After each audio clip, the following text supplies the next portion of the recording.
Hey, how you doing? This is John, and welcome to Comic Book Team Up. I'm here with RJ from the Fourth Age and Paul from Project Naosis. How you guys doing? Great. Fantabulous. Yeah, yeah. We'll play everybody's trailers in a minute, but for those of you who are new, this is our show. RJ and I rotate back and forth on each other's channels. 1 week on my channel, 1 week on RJ's channel. We get guests, so we're here with Paul. You've been on this before. I talked to you a few times. I always joke that one of these days you're going to be running the comic book industry, and I'm going to be working for you someday. So how's everything going? Doing great, and that's very kind, and we can only aspire to be. And we're back with another book. So tell us, Project Naosis. I got all your issues. Would you say that this was a fair assessment? That it's if you're a fan, because I know RJ is a big fan of 90s Image comics. If you're a fan of 90s Image comics, they're actually well-written 90s Image comics, which I think was the failing of 90s Image comics. They looked good, but whatever. But your comics look good and they read good. So what are they about? So in 2090, a speedster named Crimson Pain rises up and kills off all the superheroes in existence. So the government makes a super enhanced team called Project Naosis to fight off the rebellion. It's super action-packed. There's no multiverse or do-overs. I'm the writer and publisher and have amazing artists that work for me. This is my 9th Kickstarter. So we have 8 successful Kickstarters, 2 successful Indiegogos. We just funded yesterday on Kickstarter. This is one of our biggest Kickstarters yet. This is our 9th installment of the Project Naosis series. We've had 3 different spinoffs. We've had our regular ongoing series. And yeah, super excited. Like the most we ever did in one day. Our first day was $932, and that was on episode 3. Episode 4, we did $600 the first day, and this one for episode 5, we did $1,732. Out of that, initial, I think it was like 70 people that bought on the first day, or like 60 people that bought on the first day. It was like 95% of them were returning backers for 2 or more campaigns, which is great. Yeah, so I'm even pretty sure right now it's like 80 something out of the 108. So we're doing pretty well with that. It's just about building our brand awareness, and we're continuing this ongoing series. This is in volume 2, so we've had volume 1, which has a beginning, middle, and end of its own, and of course it's an ongoing series. And then now we're on that volume 2, which is the second book inside volume 2. So if you never gotten an issue of Project Naosis before, I tell people, hey, grab episode 5 and grab episode 4, and you're ready to go. And then if you love it, you can get everything prior. And you have backup tiers in all your campaigns, right? Yeah, I do. But for an easy buy-in, you can add for an extra $10 you can get on your campaign, because all my single issues are only $10, digital's $5, and then we have all cool bundles as well. And this one, so for 9 books, we've been teasing Crimson Pain versus Project Naosis, and every time Crimson Pain comes face to face with anybody, he brutally murders every person that he comes into contact with. And now we're gonna have Project Naosis fight Crimson Pain in this book. Yeah, it's like a lot of like, we got there and he's gone. He's got there and you're like, oh, he's. I guess it's hard to nab a speedster. So he's a speedster. I'm looking forward to the fight. Now he does what he wants to do. The only reason why he stayed in certain places is because he personally wants to kill people. He has something really fucked up wrong with him. He's not a nice guy. He's not a nice guy at all. He's someone that I would be petrified of if they were in my universe. Yeah, I don't want to live in your world. No offense. Yeah, it's really intense. There's a lot of dictatorship going around, and would it be fair to say, because I've been reading, Paul and I were talking a few times in private messages and stuff, and I always like to beat the reader. So I read all your comics, and I've been asking you questions, and yes, no, I'm not answering that, which is totally fair. But one of the things I said, like, it's not as it seems. There's something even the good guys don't know exactly all the facts. Is that fair to say? Yeah, so since episode 1, we've been teasing the fact that this is something that has been reoccurring, at least in this world, of what's going on. And, people are using their own ways. So basically, volume 1, you have this classified unit that's trying to redeem all these things that went wrong in the world, and they take the best soldiers, best warriors, and they make this group of 6 people to kill off the supervillains, but not on public setting. Like, no one knows that this is going on. They're just like, hey, you know, we know there's a supervillain around, but look at all the nice new things we have as a one world government. Cool. And RJ, that's your favorite thing, right? One world globalism. And in volume 1, Project Naosis comes face to face with this character called Vantage, who's a very powerful person who works for Crimson Pain, and they fight in the middle of the city of San Diego. And now the world sees, oh my God, superheroes exist again.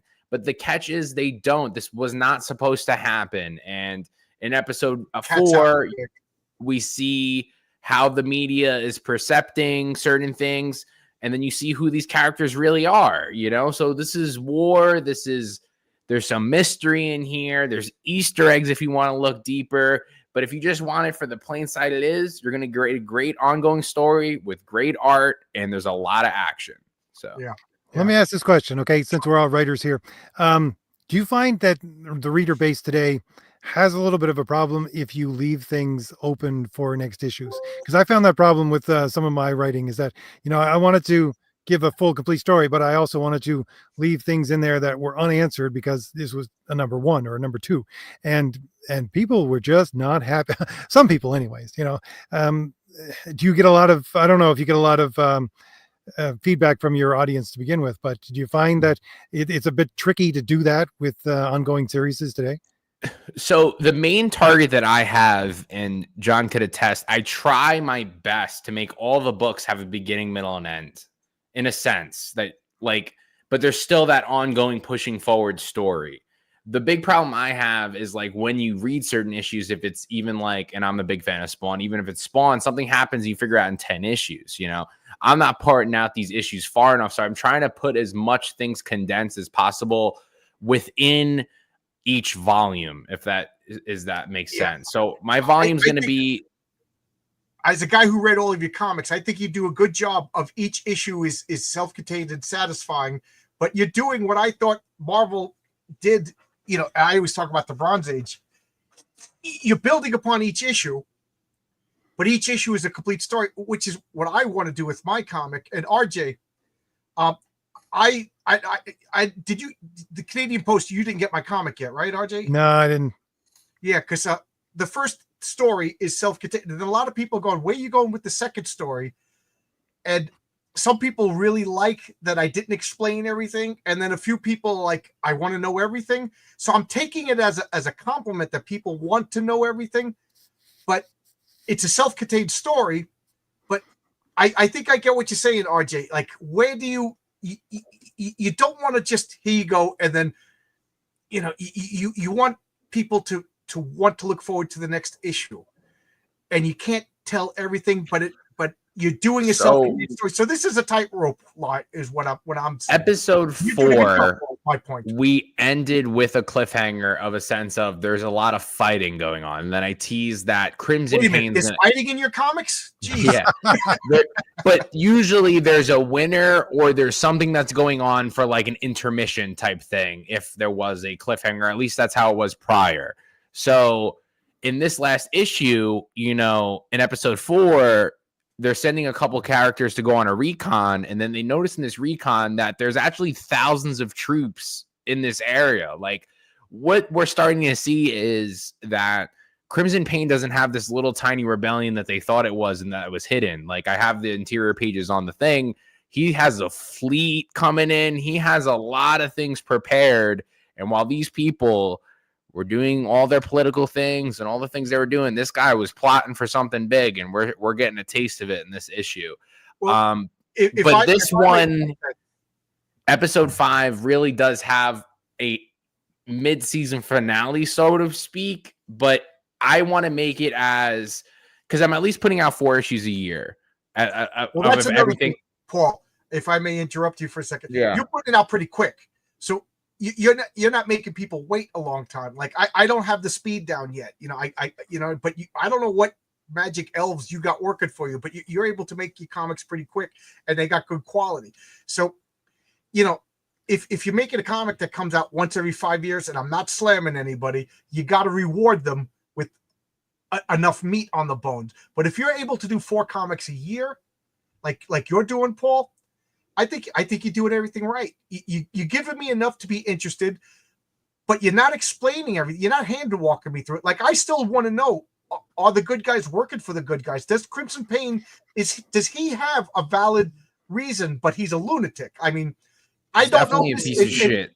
But... You know what I mean? So, but I don't want you to tell me either, because then I'm not, you know what I mean? Like, yeah, the whole thing is like, exactly, like, we're building towards something bigger. Like, of course, the main thing is, like, the main objective, I would say, is like Project Naosis versus Crimson Pain. That's like objective 1. And I'm putting other objectives in it, like kind of like even how you play a video game. There's like quests and like mini side quests that are still building up for the story. And mini bosses to the final boss. Yeah, and I want to add more characters. And I like playing with things, and I'm only making things make sense, and as long as it pushes the story forward. So like basically, I see volume 1 as, you know, the intro. Volume 2, I would say, is the end of season 1. In a sense. So we're doing 4, 5, 6, 7. That will be volume 2. And we just released episode 4 in August. That was when our campaign ended. So we sent them out in September, and we're already here in November with our new one. And these books will ship out max 3 months, but I usually do it in like 1 or 2.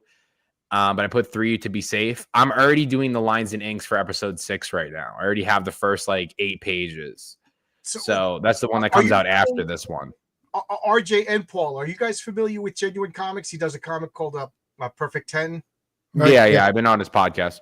Yeah, he's pretty quick too. I think he comes out and he's not explaining everything either. Like Perfect 10, the main character, she's a good guy, just like your Project Now. Those guys are good guys, but they might not be working for the best people. So that satisfies me as far as I want a good guy to cheer for. I don't want the boys. I don't want pieces of crap superheroes. So, but like Perfect 10, is it like she comes out, she's just born, and she puts her guns on stun. She doesn't want to hurt everybody, and she's smart enough to realize I might be duped and whatever. And I'm getting the same, but he's not hand holding us, but he's quick enough that I don't mind waiting. I don't know if I'm rambling or gushing or. No, you're not rambling, John. You're actually making a whole lot of sense, because I think what you and Paul are basically saying the exact same thing. You need an audience substitute so that, you know, you can explain within the story, and they can understand that your character doesn't know everything, and so you as a audience member don't know everything either. That does make a whole lot of difference in trying to bring your audience to a point where there's still mystery and not have them upset at the end that not everything is explained. I think Dave is doing it perfectly with the character being born right there on the first panel. Paul, what you're doing is you got a bunch of guys on the team, and they all have different perspectives, and they're all learning different things, and they're talking to each other. Yeah. And I got to say, your dialogue and your writing is pretty damn good. I don't know if you have a coach or if Thanks. No, I taught myself. Yeah. So I think you're doing a really good job. Again, I don't like to gush. The last time I gushed was with Graham Nolan. I made a fool out of myself, but the thing was too, so like when I made my first book, like my original idea was Project Naosis, right? And it was the same idea. I didn't know what I was doing for my first book, and that's why I made episode 0, which is a beginning, middle, and end, and it's just Crimson Pain. That was the first one we did. So like, and episode 1 kind of is like that too. There was a beginning, middle, and end. But there's still something more. And then 2 and 3 were kind of like an issue to, like, they're like, it's a to be continued. And same with 4 to 5, it's like a to be continued. And then we're really ramping it up. And I really want, exactly like you said, like a lot of people are learning different information. Some people react differently. I want to show that perspective. Like certain characters are being emotionally distressed that they're killing so many people. Some people are really starting to enjoy it. Like you're seeing like different perspectives of this team.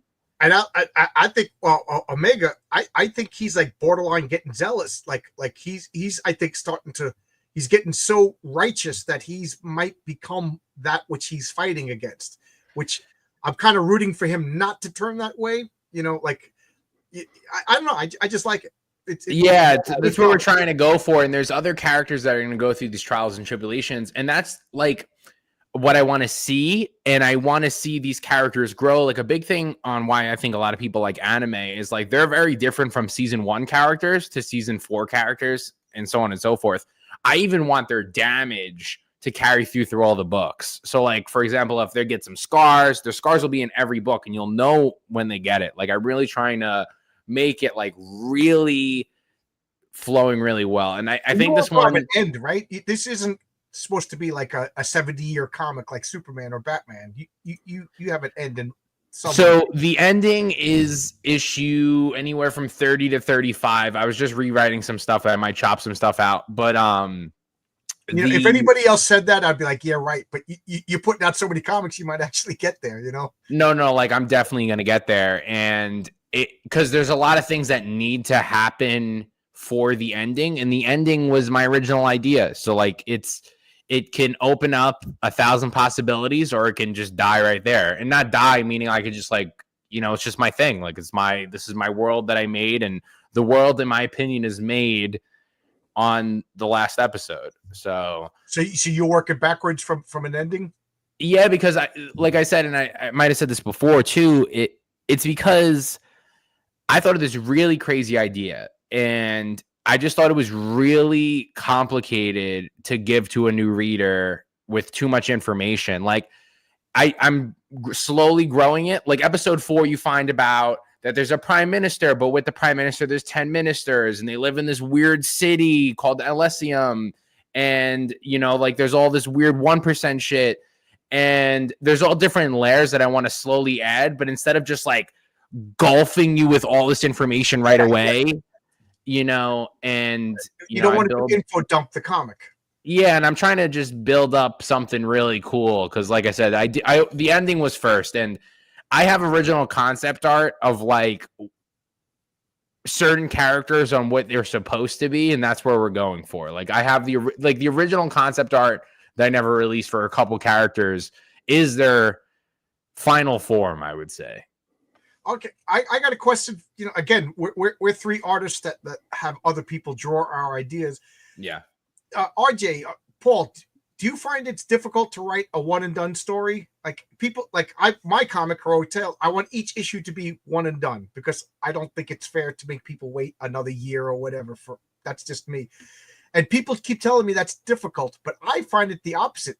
I don't like a 6-issue story. I don't know, that's rough. Unfortunately for me, like mostly what I'm used to trained in doing is writing chapters because, you know, I've spent the last 5 years writing a manuscript for a novel. So everything is like a chapter form for me. That's why I do the graphic novels. Each one has 3 chapters, and, you know, they're basically 3-chapter stories, and then it's a continuation on to the next issue. So I'm unfortunately, yes, I do find it difficult to write because when I wrote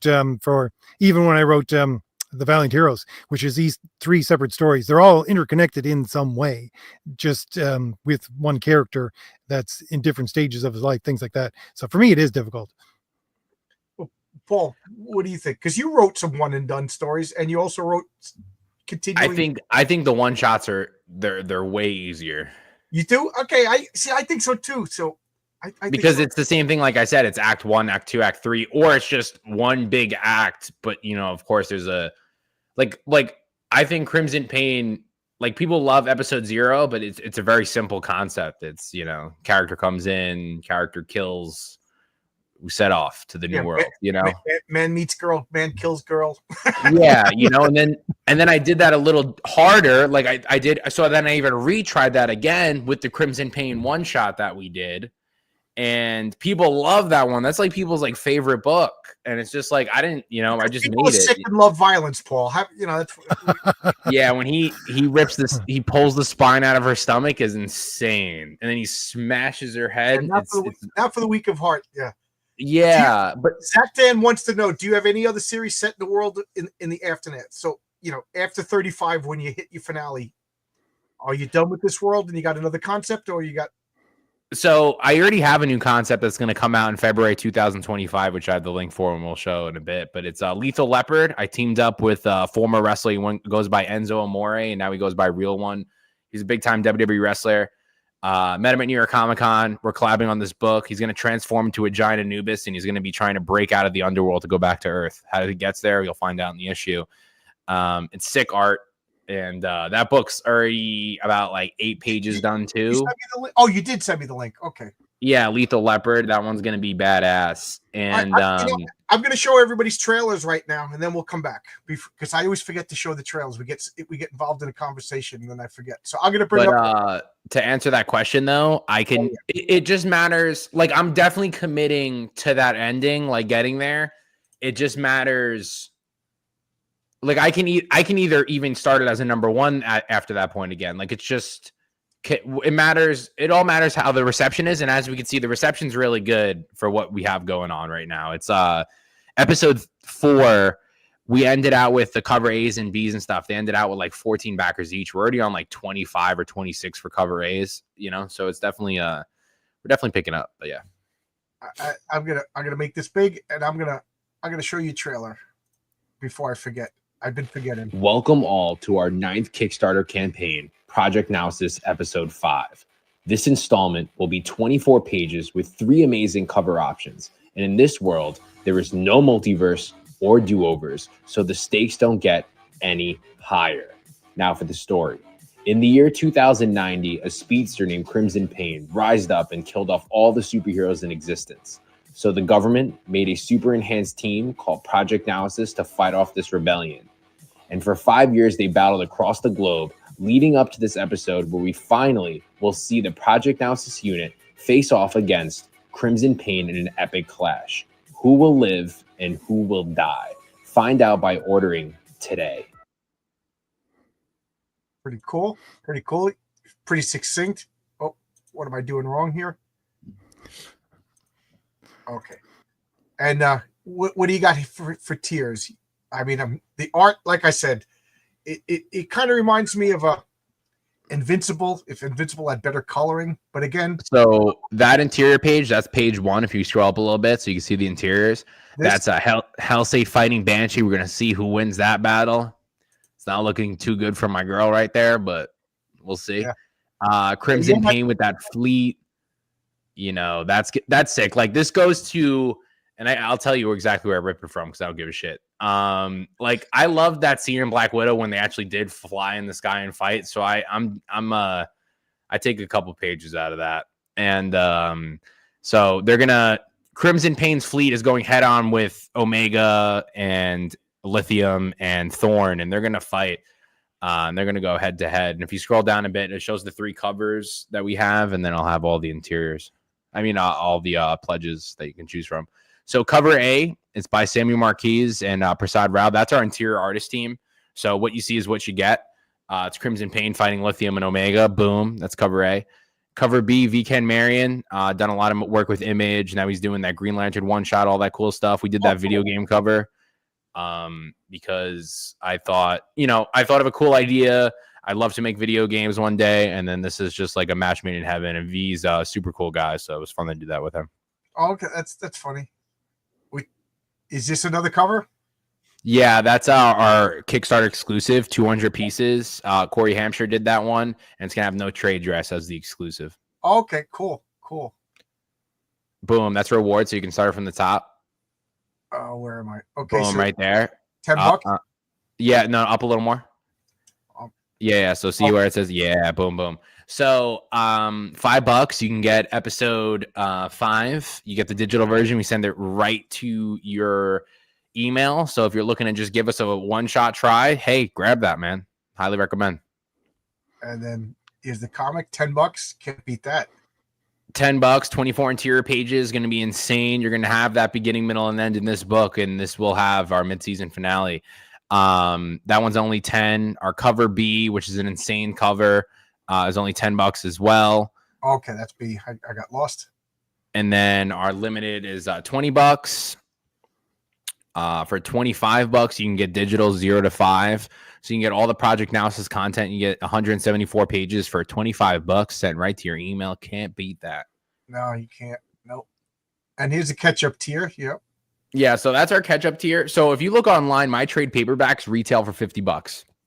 I sell them all the time. Sometimes, yeah, we do deals on them. So for $50, you're going to get the trade and you're going to get episode 4 and 5 for this campaign. And then if you want everything that we have so far, which is the trade paperback, our 2 newest issues, and our one shot and our prequel, you get 5 books in a trade for $80. There you go. There you go. And that's, you could pledge right here. And I'm going to bring up Lethal Leopard. All right. Yeah. Bring up Lethal Leopard.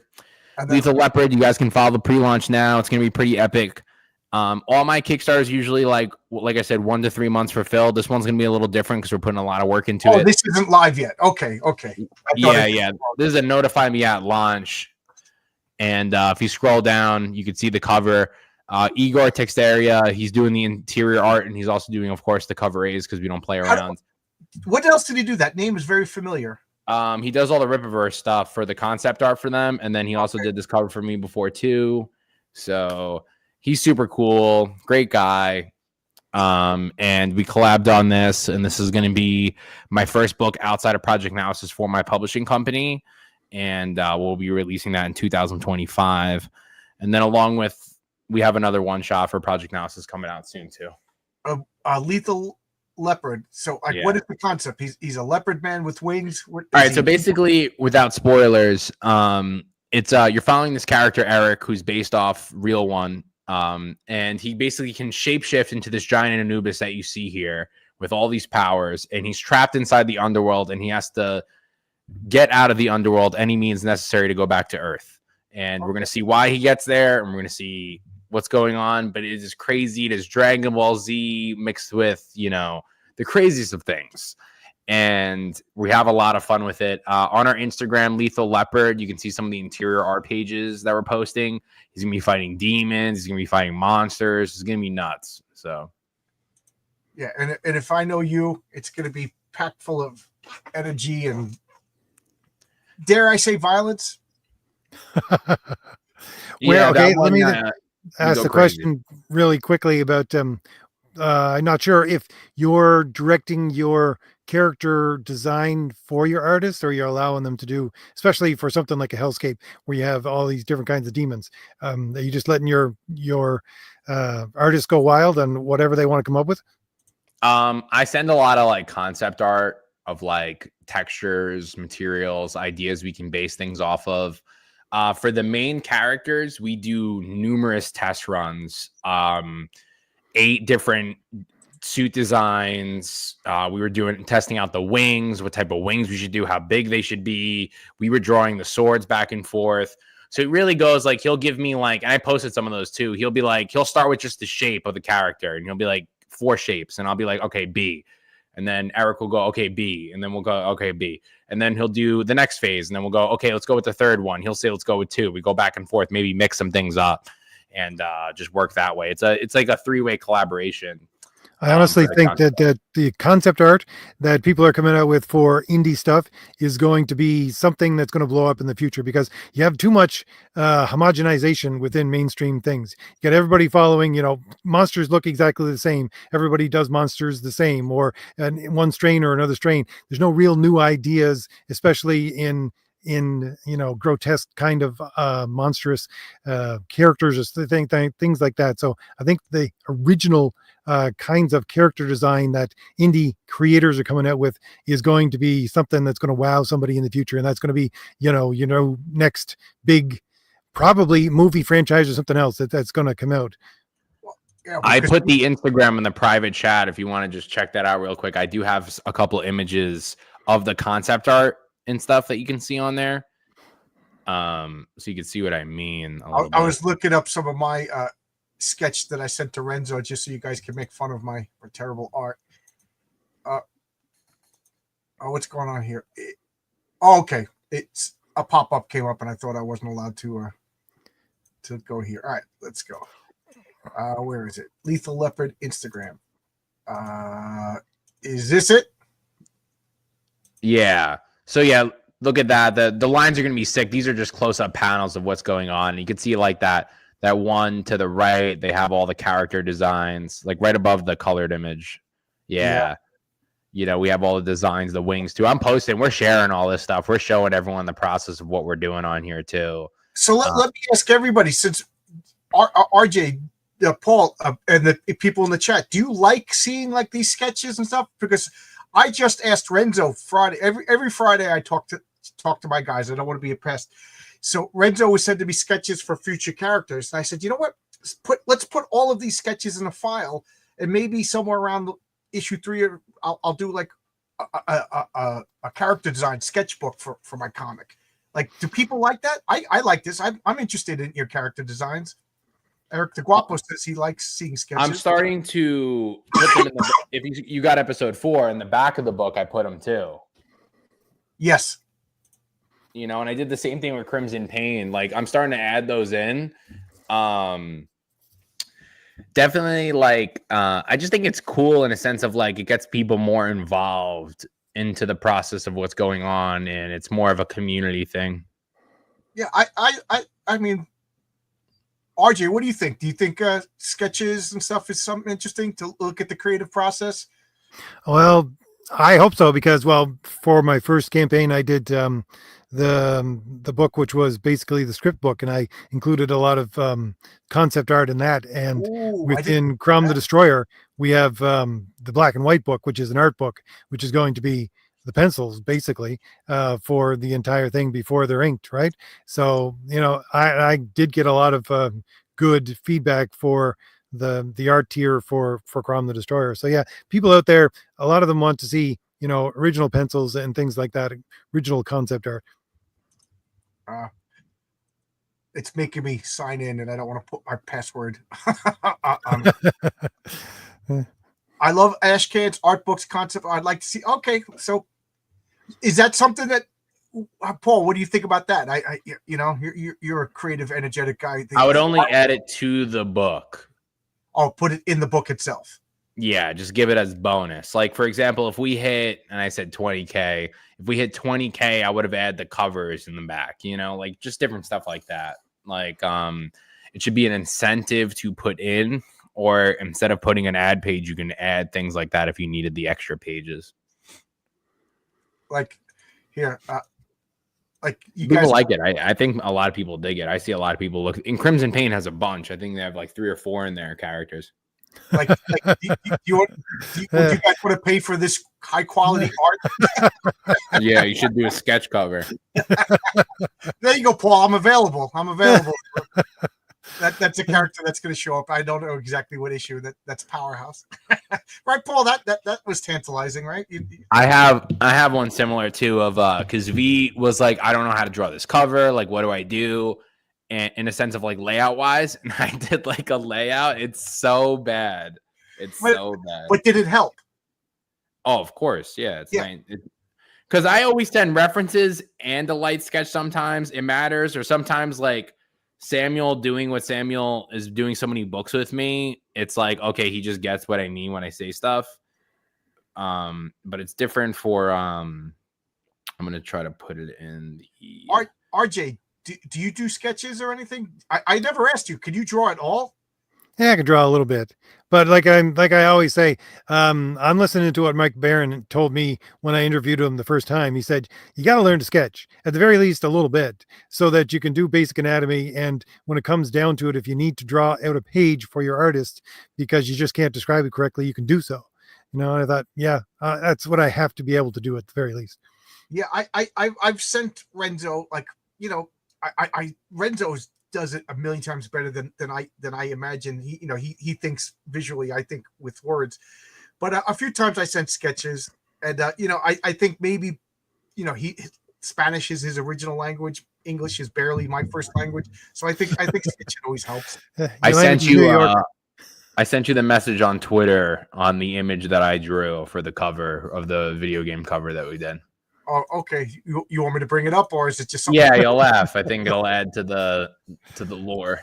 Yeah, I mean, I showed. Oh my god. Okay.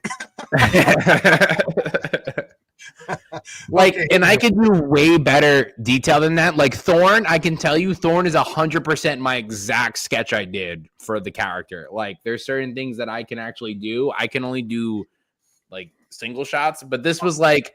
We were texting back and forth. I'm on my kitchen table. I'm like, yo, I got to just draw this thing out. I just want to point out that if it makes it to $60,000, this will be added as the sketch cover for Project Now. I was like, I want this, dude. I want this, but good. Yeah. And I also took pictures of like video game screens from the new Mortal Kombat and like, like how the mashup screen looks for certain things. But yeah. Yeah. So I showed my art. I'm 1,000 a page. Let me know. RJ, weren't you saying you were looking for an artist? There you go. You know what? 1,000 a page. Me and Paul will split it. Yeah. I'll give you a cut. We'll both draw. I've been drawing my whole life, and I'm just no good. I never switched up drawing the front side. That was like a big thing I always heard. I always did the front side or the back side because I just love making characters, and then I just never figured out anatomy, excluding that point. So yeah, I've actually regressed. I at one point I was like good for my class. You know what I mean? Like yeah, me too. Yeah, at one point I was like, hey, this guy's pretty good at drawing, but nowhere near.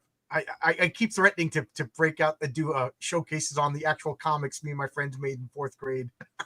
Yeah, like Lithium, Crimson Pain, Thorn, Banshee. I sketched out all those for the concept. The other stuff I had to use references for because I couldn't even like fathom. And then my guys want to do upgrades like Samuel too. He's like, Hybrid needs an upgraded suit, and I'm like, we could slowly do stuff like that. And he was just drawing designs on what he thought would be cool, and I don't care if he wants to change it. If he wants to give the guy like spiked knuckle busters or something, go for it, dude, if as long as it looks cool. What, like keeps the flavor? Yeah. If it gets him excited to draw him better, that he wants to add some more gear to him, dude, Punisher him up, dude. You know what I mean? Well, it also kind of fits that they are given equipment and stuff like that. Like I don't like when Reed Richards looks different with a different costume, but Iron Man, it kind of works to see him have different gizmos and attachments. And Omega, we had his debut suit was purple in Omega 2090 when you see the prequel, but in the regular one, he's orange because he's an animal. Yeah. RJ, do you design your characters and send them to your artists, or do you let them do whatever they want? Usually I do matchups is what I do. I take basically, well, what I did with Renzo is I took 2 to 3 characters, usually one Marvel and one DC, and I mashed them together. And I said, put these 2 together, give me a couple of ideas, and then we'll come out with something else on the other side. So that's what I usually do with Renzo. Because we're doing strict superhero stuff. For other things like Fade to Blue, which is basically film noir, I just went back to, well, I like to go back to, especially for women anyways, I go back to old starlets, from the 30s and things like that. And I say, make her look like this, take a beautiful woman and just do that. Right. So that's my character of Fade to Blue. I don't know if I can't remember his name off the top of my head. The guy who played Pa Kent in the first Superman movie with Christopher Reeve. He's the basic pattern for. Oh yeah. I can picture his face, but I can't think of his name. Yeah, and he did, things like 310 to Yuma, the original. He was in westerns. Yeah, he has a classic old timey face. Yeah, so that's where I usually go go. in and out of style. You're not going to see a Robert Mitchum these days. I honestly think that's one of the things I honestly think that there is such a difference within the facial structure of people over decades. If you look at the 30s, you look at the 50s, you look at the 70s, you look at now, there's a massive difference in the stock of people that are creating America and how people look. And you can tell by, that's why I don't think AI actually gets it right. The AI can try to draw something that looks like it's from the 1950s, but they don't put the right facial structure in, so you can tell it's not right. But that will end soon, though. I was about to ask you, Paul. What are your feelings on AI? I think it is inevitable. It's just everything. It's going to just be everything that is just going to be around. That thing's definitely already conscious. You already see all the CEOs. All the CEOs are racing to make like the baddest technology. The guy from Google said he wants to make it a sentient god. And then, Elon Musk thinks the same thing. So, and then every government wants to control it completely. It's just not the thing's just going to be leveling up by the second. Remember, a year and a half ago, dude, the thing was like doing the spaghetti thing. The thing we were like laughing at it. And now it's like looking a little it's looking a little better, not to embarrass anybody, but Graham Nolan posted a picture of Superman. He says, "Now this is Superman," and then a couple of days later, it was AI. Like, I see in 5 years, like, it's gonna be really insane. I honestly think in like 10, 20 years, they'll be able to construct like a whole movie or a video game, like very simple. Like I think it's only going to get better. What about comics? Both of you guys chat? What do you guys think? Do you think AI is the future of comics? No. So comic books is always going to be my opinion, it's a physical medium. The conventions, the stuff like this. Like I don't personally read digital. I add digital because that's free money. But disputing that, I don't read digital. But when I'm on the plane traveling, I see a lot of people reading comic books on their iPad and stuff like that. But me, I'll bring my compact books. The DC compact books are really cool too that they have now. And I'll bring some trades or something like that. I think it's always going to be physical. And people like the artist, you know what I mean? Like it's nothing but been blacklisted AI touching artwork. So I don't think that's going to be in that field. But I see it as a thing that they're going to use in animation. I think it's going to be something they use in TV, for example. Like, imagine you can scan yourself and then they can just edit you however you want. Like, for example, they don't need to put the 1,000 like prosthetic things on Thanos to make Thanos. The thing's going to register Thanos and it's going to be Thanos the whole time. Like, and of course, maybe they'll have to do touch-ups or like the in-between scenes. Like I would say from like shot 1 to shot 2, like it just fills in that gap. And then I guess like touches. But I definitely think it's eventually going to be flawless because these things are going to, I'm pretty sure like Elon Musk is going to have those robots. You can buy them for like $30,000. Those things are going to be walking around. The next couple of years, we're going to see robots walking kids and walking dogs. And there's going to be robots. It's here. It's here. Wheelbarrows on my job and stuff. I think the last thing that's going to go is comics. They're going to try to make soldiers or like guys that do crazy things. Like, okay, no one's going to work on skyscrapers anymore. We got the robots climbing the windows. Stuff like that. Well, when they get the window washing robots, they're not going to look like humans. That would be inefficient. They're going to design them to look like spiders that can hold on to them. Like I saw China was trying to make their military dogs. Did you see the Chinese tire cup? No, but I saw that they're trying to make like cute animal electronics with gun turrets on them, like things that are like actually like next level scary stuff. I don't think it's going to touch comic books at all, honestly. It's just such a different medium. Well, I think it's definitely going to touch. RJ, same question. What do you think about AI in comics?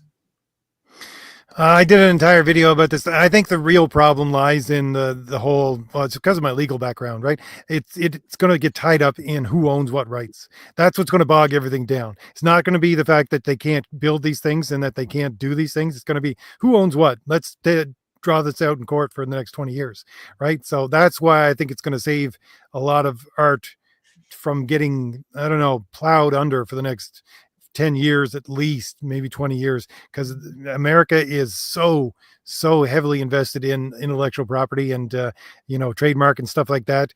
So somebody's like right now, I don't know if you know what was going on, like Pal World just got nerfed because Nintendo retroactively put in a patent for basically how it uses its characters, and now the entire game is useless, right? So this is where it's going to go. It's going to have to go through the courts first. But, besides that, yeah, Paul's right. It's going to be scary stuff what it can do if we let it do it. Oh, it's already there, dude. The richest people got putting hundreds of millions of dollars in it. Like I said, I don't think it's going to touch comic books because people love that connection. Comic books is like, people are going to make AI comics, but I can't see them being as good. But no one's going to care though. Like the example, like exactly. I'll tell you as far as AI comics is going to go, it's going to go, you have your kid's birthday and Marvel's going to have an app that takes your kid and makes him Spider-Man for the comic that's already set in the same template. And it's going to put his face on it. Yeah, okay. I could or like, okay, you want a Christmas present for dad? Okay, dad's going to be Batman in the same AI comic I could buy me, you, and everybody else, but it puts their face perfectly on the character. And maybe instead of saying Bruce Wayne, it says Paul Thayer. So they could put me in a romantic movie with Sydney Sweeney. maybe still images, you know what I mean? Like, but I definitely think they'll do it in that type of quick turnover. It will never get to the point of, because even like how I give my script and how my artist draws it would be different from another artist drawing, looking at my same script. That's kind of interesting. Did you guys ever like have a Paul? Did you ever have like a different artist that like, okay, for whatever reason it didn't work out, he and then have to give the same script to another artist and see the differences in what they did in a page or two? No, everyone I worked with has been really awesome. So I'm not saying people screw you over, but sometimes people are like, listen, I just got bit off more than I could chew, or I got another job. No, I haven't. I haven't. The only time it was just like for episode 1, Kyle was doing the book and he was like, "Oh, I can't do these extra 12 pages," and then I just gave it to another artist, and just the art's different. Okay. That's why in episode 1 there's 2 different artists in there. RJ, I know you have 2 artists for Crom. Did you ever have like 2, the same page interpreted by 2 different artists? Well, sort of, yes, because I had to get again, I had to Renzo. We wanted to get Thomas Valley #1 out as soon as possible, so the prologue, or sorry, the epilogue is done by Mike Gustovich, of course. So he did the art for that, and he interpreted some of Renzo's old pages in some of what he did. Like he took Renzo's old pages and old sketches and put that in because he wanted to mimic the art style, in order to try and blend it with the rest of the book. So yeah, there is some of that. But I was just going to say the funny thing about the AI that we're talking about, that it's I think it's a quote from, I think it was Neil Adams, saying that the style of an artist is the combination of all his faults, and that's going to be the fault with AI, because it's not going to have faults, right? Well, I personally think 7 fingers on one hand and 4 fingers on the other hand is just so stylish and cool. Oh, John, I sent you my sketch for Farrell. I don't know if it'll actually show up. It's so poor a scan. I DM'd you in for Twitter. Oh, on Twitter? Okay, where is it? But I personally would never use it. The only thing I would ever use AI for would be like, I can make like an Instagram reel that attracts people, or like I'd make a TikTok quickly and it would animate something of like Crimson Pain shaking his ass or something. You know what I mean? Like nothing, nothing. I don't think it, like, personally, I don't think it would be beneficial for the business. I would think it's RJ, meant to be. I didn't get it. If you want to send it again. Oh, okay, that's not important. But if you're going to make like a 16-bit computer program for your characters as an extra for your comic book that you get for free, something like that, AI will be good for that.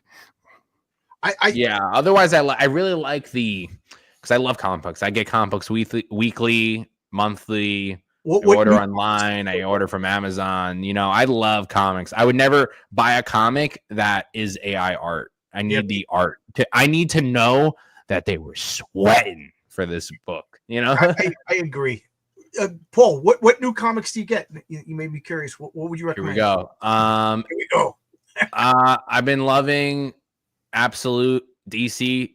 So I love Absolute Batman's really cool. I usually get issue 1s for people in my family, and I'm getting everyone an issue 1 of Absolute Batman. I picked up the other Absolutes, but Batman's definitely the strongest. I think Batman and Robin Year 1 is a very good book too. You would actually like it. There's a new Batman Year 1.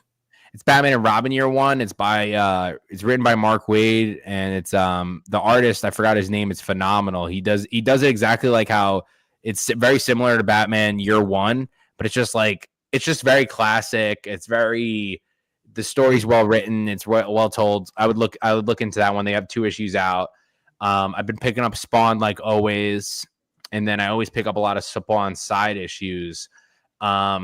The only thing from Marvel I'm really picking up is Deadpool Team Up, which is Rob Liefeld's last book in Marvel, where he's doing his last Deadpool run and last book for Marvel. And I've been picking up until his next. I've been picking up the Predator tie-ins, like it would be like Predator versus Black Panther or like Predator Wolverine. I picked up the Alien Avengers. But I'm really image heavy. So monthly, Spawn, Absolute Batman, Batman, Robin Year One, and I'm picking up Geiger and Redcoat every month. Yeah, I like the Ghost Machine comics. RJ, is there any new monthly comics that you pick up that you like?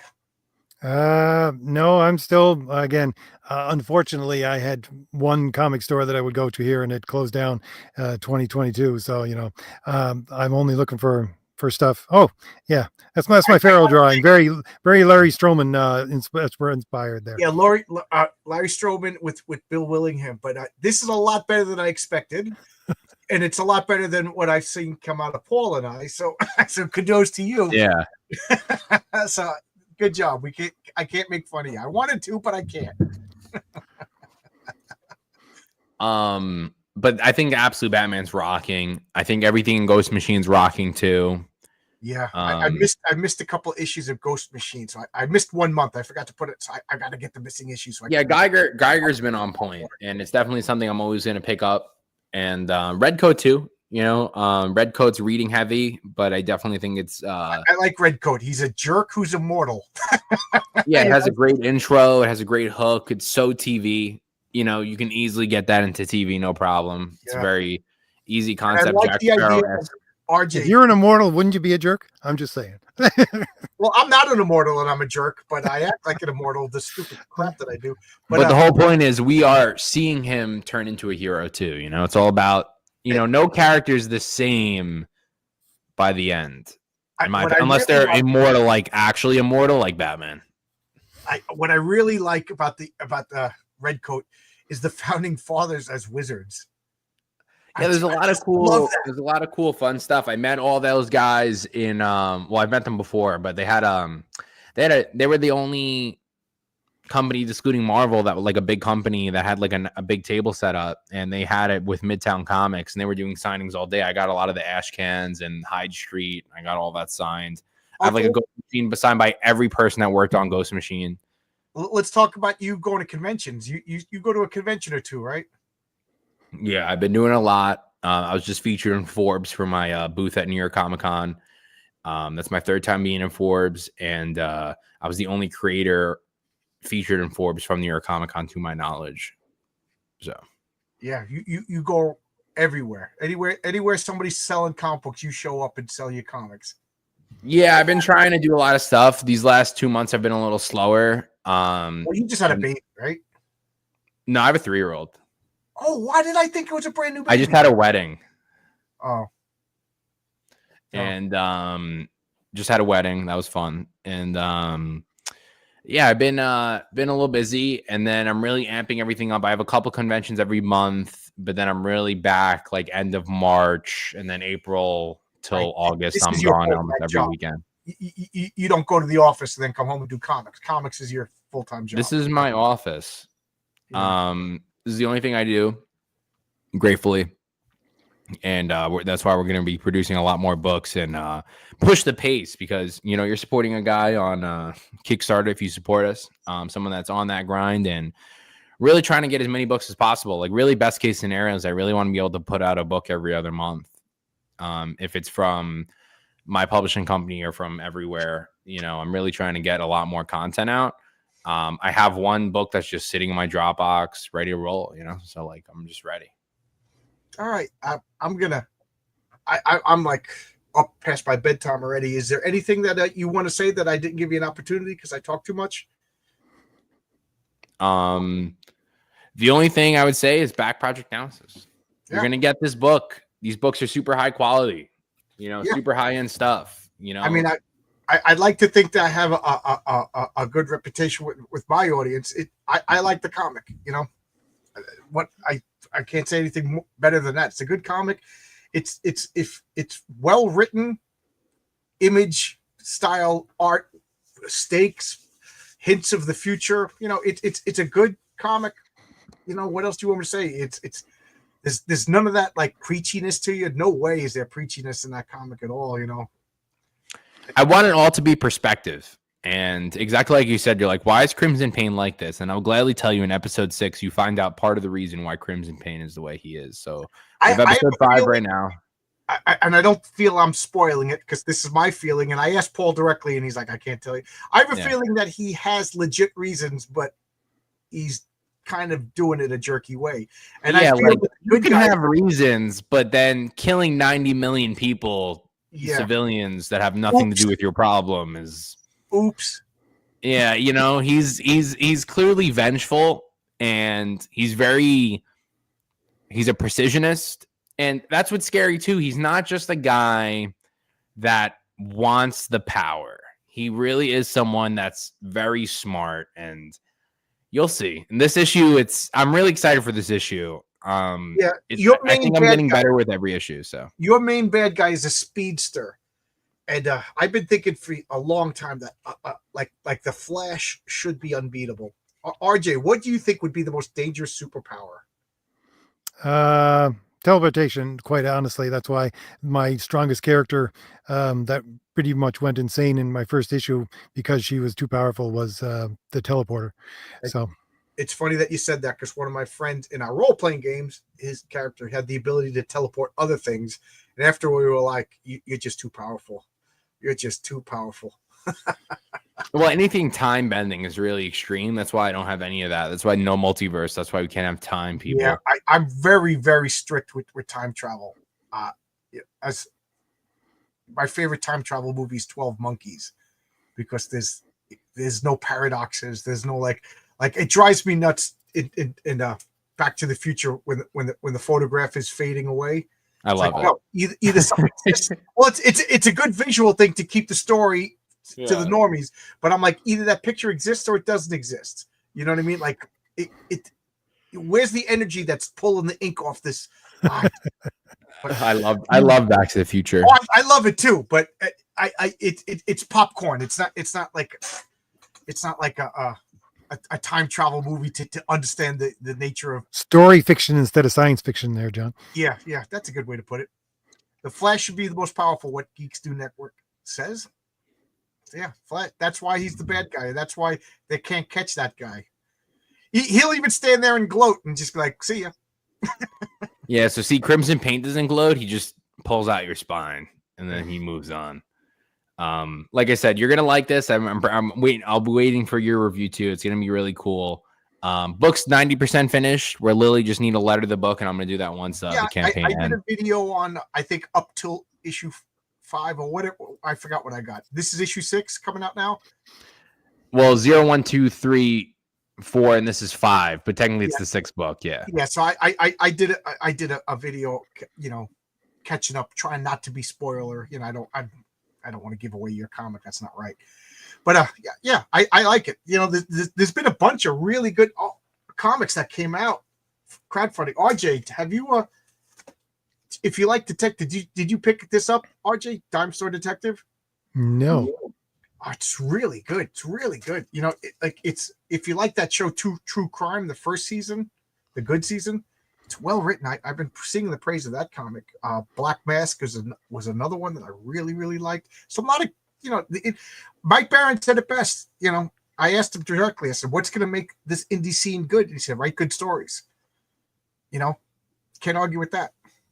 Yeah, and I want to keep adding on to this too. That's why I feel like if I could get to more issues, it's just like I want people to be able to join the ride. This is a thing that I'm trying to build out together with the community. So, like you said, you give it good entry points. Episode 4, I really made sure, because it's my main problem with comic books. Like when I tell people, even right now, it's I'd be like, pick up the new Spawn. They're like, it's at $3.59. I'm like, dude, just pick it up. It's okay. It's hard for people to jump in without a real jumping on point. That's why I want to make every volume. If you pick up the volume, you're like, okay, I know what's going on, and let's move forward. And then maybe I'll go back and forth. So, all right. Well, I'm gonna shut it down now. RJ, do you have anything you want to say? Paul, anything you want to say? I'm good. Oh, I said I wanted to play everybody's. Don't. Oh, yeah. Okay. All right. I gotta play mine on my channel in about 2 minutes. Okay, so RJ's going to the 4th Age. So go to YouTube, the 4th Age. You're gonna do Make Comics Great Again. That's your show that you always do at 9:30. He's gonna. I listen to that and fall asleep in bed. Put you to sleep, good, John. Yeah, I waking up at 4:30 in the morning. Please let me win the lottery. Everybody, I don't have to do this anymore.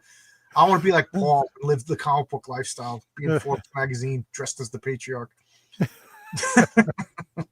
We're getting there, man. We're getting there. Yeah, but thanks a lot. I appreciate the kind words. Yeah, I'm a big fan, Paul. You know that. Yeah, I'm rooting for you. I'm rooting for you too, RJ. I'm rooting for everybody. You know, comics is supposed to be fun, everybody. All right, see you. And go on over to the Fourth Age. All right, see you, everybody. Bye-bye. All right, bye.